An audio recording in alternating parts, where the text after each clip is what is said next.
So I was just on the bus for an hour and a half. So on the bus for an hour and a half. My bus journey probably takes me like 45 minutes on the way home with the like main traffic. An hour and a half on public transport. And to make matters worse, I didn't even like the book I was reading. I'm reading Dark Lake Under by Alice Chadwick, and I'm very, very sorry to Alice Chadwick, but I'm not enjoying it. I'm not enjoying it. I'm DNFing it, like today. So just letting you know, I'm DNFing it. I'm not fussed about it. I just think it's boring. I don't care about any of the characters. And I had to suffer through an hour and a half on the bus without a book. We are back for another book haul. I think I want to keep book hauls to once a week because I did 2 book hauls in 1 week and it just felt too much. Too much, even for me. To put into context, this isn't even all of them. There's more. So, we're going to do this rapid fire because I worry that they get a bit boring. So, starting off first, from Orbit, GREENTEETH by Molly O'Neill. All I can tell you is that there's a woman that lives in the bottom of the lake and she befriends a witch who gets chucked in the lake to drown. And they become friends. I'm guessing probably more than friends. Then a book also out in February, we have The Trials of LILA Dalton. This is by L.J. Shepherd, published by Pushkin Vertigo. This follows Lila Dalton. She's a barrister and she finds herself in the courtroom defending this man with no prior memories to that point where she finds herself in the courtroom. So it's a very interesting idea. I say this once and I'll say it again. I love a gimmick.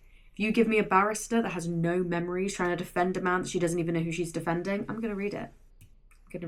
Then we have Hunchback. This is by Sao Ichikawa. This is also translated by Polly Barton. This I also will have to list when this comes out because I'm not sure off the top of my head. This is a very, very short book. This is a novella and it is written by the first physically disabled author to win Japan's most prestigious literary award and acclaimed instantly as one of the most important Japanese novels of the 21st century. And it's about a woman called Shaka Isawa who has a congenital muscle disorder. She has a severe spine curvature. She uses an electric wheelchair and a ventilator. And she likes to post outrageous stories on her erotica website. And it's about a man she meets. Slay. I'm really excited to read Hunchback. Really excited. Then I have Murder at Mount Fuji by Shizuku Natsuki. This is published by Hutchinson and Heinemann. This is already out. So this one I know is already out. I love Japanese crime, we all know this. Last month, I read The Little Sparrow Murders by Seishio Kamizu and I loved it. This is a rediscovered classic from Japan's Queen of Crime. And it's really excited. It's Murder on Mount Fuji. What more could you want? Then I have Affairs, True Stories of Love, Lies, Hope and Desire by Juliet Rosenfeld. This is a non-fiction book out 27th of March. Published by Macmillan. I'm not entirely sure which press this is. Bluebird Publishing, part of Macmillan. Yeah, so this follows a leading psychotherapist called Juliet Rosenfeld who speaks to 5 different people about their stories about why they had an affair.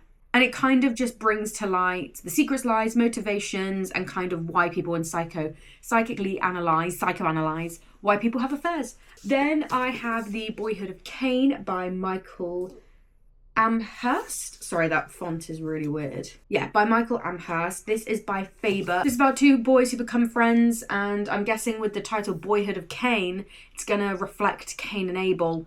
Maybe one of the boys is gonna kill the other. I don't know. That's not a spoiler because I have no idea, but I know the Bible. And then finally we have The Persians by Sanam Madluji, and it's meant to be like a really funny look at 3 generations of Iranian women. And it follows their lives as they're turned upside down. They have to move from Iran to America. And it's kind of just like a family saga. And it spans from 1940s Iran to the splintered 2000s of America. And it's the ups and downs of the lives of this Iranian family's life. I did not take my camera with me. And I should have because the bus saga fucking continued. I missed the early bus by 30 seconds. And then waited half an hour for the next bus. And then I was late to work. I lost my mind. I was losing it. But, ladies, you'll know this. I just have a hole in my jeans. A hole has formed in my jeans. I've had them for about a year. M&S, I do highly recommend M&S jeans. But the hole has happened and I'm devastated. So these have to I'll either get some new ones or I'll learn to sew and we'll go from there. I did not read a single thing today. I was meant to start Faithbreaker today, but I was just too annoyed by the shitty buses to read anything, and I got a lift back from work today. So the goal is, I have a couple of things to do, and then the goal is to read some Faithbreaker. I read 2 chapters of Faithbreaker so far. Solid, always is solid. I have my theories about how it's going to end, and I hope I'm right. Also, really quickly, oh my god, can I grab it in time? He gave them to me and he said, you probably want them earlier than Valentine's. And I said I did. He got me the Loop earbuds that I saw everywhere, which I was like, I'm not falling for your Instagram ads. And then a bunch of my friends had them and they were like, no, actually they're really good. And I was like, oh, and I will get them. So I won't be getting overwhelmed in busy, loud places anymore. Well, that's the goal, anyway. Coloured seaweeds and corals, little illuminated lights, magical and bioluminescent lights, and as fish swim in and out through amongst you all, the schools of fish, occasionally a larger fish will swim by, a manta ray or something might come down to the deep. Occasionally you'll see the silhouette of a whale above you as the dappled light shines amongst these fish. You were, by hand, dragged across the market. This is why you don't split the party, Dan. You were dragged across the market into a kind of alleyway amongst these kind of barrows and boulders. Here, at the very tip of the boulders, the merfolk dwellings, and amongst these kind of sort of bedrock boulders in a little alleyway, you are presented to 4 merfolk guard, all with tridents. Everyone has exhaustion. I don't have exhaustion because I'm a pretty princess. And you actually Morgan's sliding! Morgan! Sorry. Morgan, no! Morgan, say hi to the camera. Thank you. I just legged it for the bus. I forgot my phone, ran in, started panicking, stressed. I was like, ah! And the bus had just turned up. And I was like, fuck. So I ran like a crazy person. I was like, please let me on. The bus driver was really nice. Also because it's raining and I did not have an umbrella, so. But we made it. Hopefully this is a sign of good things to come today. Harry absolutely smashed it out the park with the Valentine's dinner. How do you feel? Smashing. Smashing. That actually is like the best thing I've ever seen in my entire life. I helped. I made the peppercorn sauce and I nearly burnt it. Woo! Harry, are you enjoying the food? It's generally so good. Mukbang!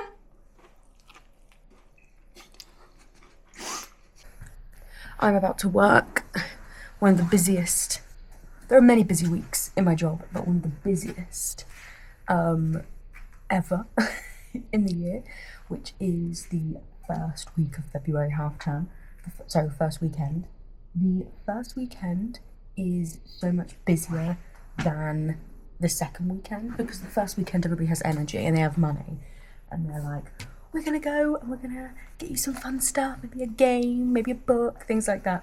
So it's always super busy. The weather is not that great, so that is either gonna make or break the day. It could be that they all run in to get out of the bad weather or they just avoid shopping completely.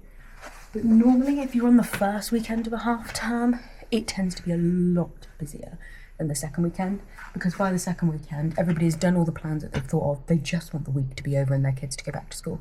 So, we'll see.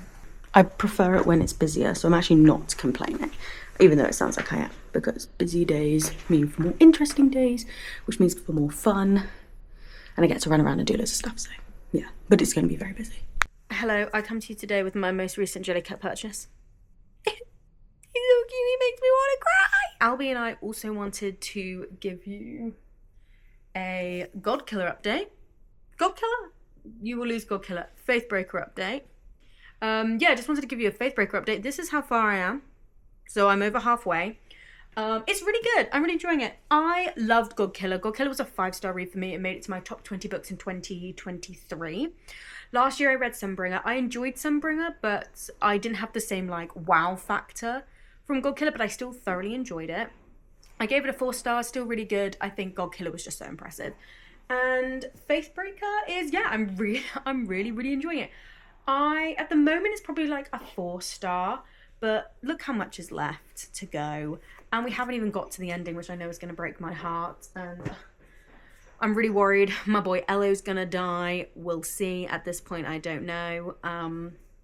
But I am really enjoying it. Sunday buses are usually on time, so I don't think we should have a continuation of the bus saga that we've had this week.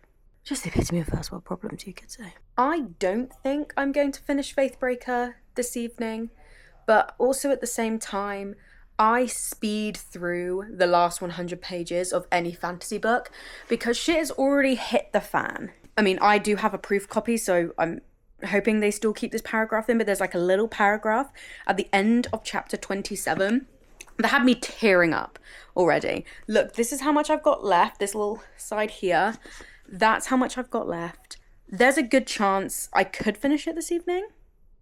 But if not, I will definitely be finishing this on Monday because that's not that long left. And I just go like 100 miles an hour at the end of fantasy books. So I was already tearing up on the bus this morning reading it. So we'll see. I said yesterday, I think I said that it was going to be a 4-star book.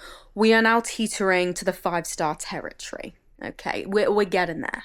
I filmed that, and then I got so fucking distracted.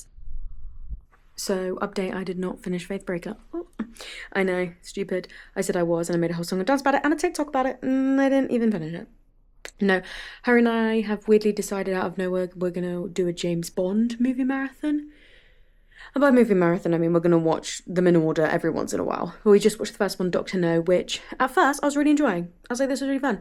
Then I realised a lot of white people pretending to be Chinese.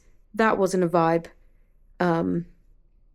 Overall, the film was good, but that was just a jarring element, and that's all I could think of. So, yeah, that's all I've got.